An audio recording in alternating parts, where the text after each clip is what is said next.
Stanford says, well, what if we did a study? I said, great. What do you want to study? They said depression, because now COVID's starting to hit. And they said, depression's out of control. People are overdosing on drugs right now like crazy. Suicides are through the roof.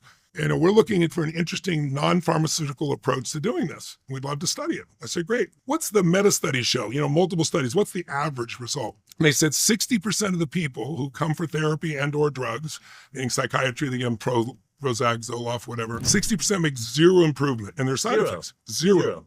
And they're taking drugs in their system and they're being... There's all the side effects, including some of the side effects are suicidal thoughts, right? It's just crazy.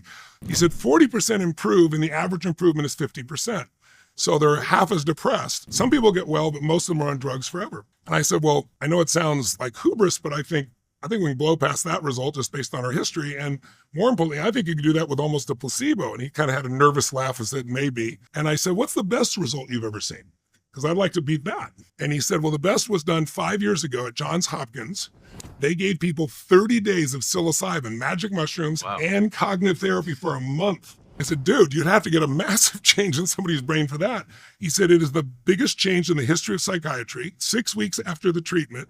It's a lasting transformation. Well, 6 weeks later, 54% had no symptoms whatsoever. There's nothing like it.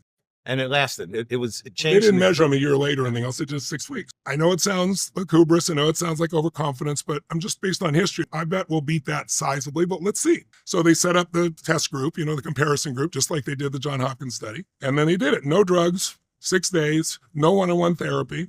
At the end of 6 weeks, 93% of them had absolutely no symptoms, nothing like it in the history of psychiatry. The 7% that didn't completely solve improved massively. 17% came in with suicidal ideation, constantly thinking about suicide. No suicidal ideation afterwards. And 1 year follow-up showed, at the end of a year, never seeing me again, because of the way they were conditioned, these people had 72% reduction in negative emotions, 51% increase in positive emotions. So the big question is why is this not being done?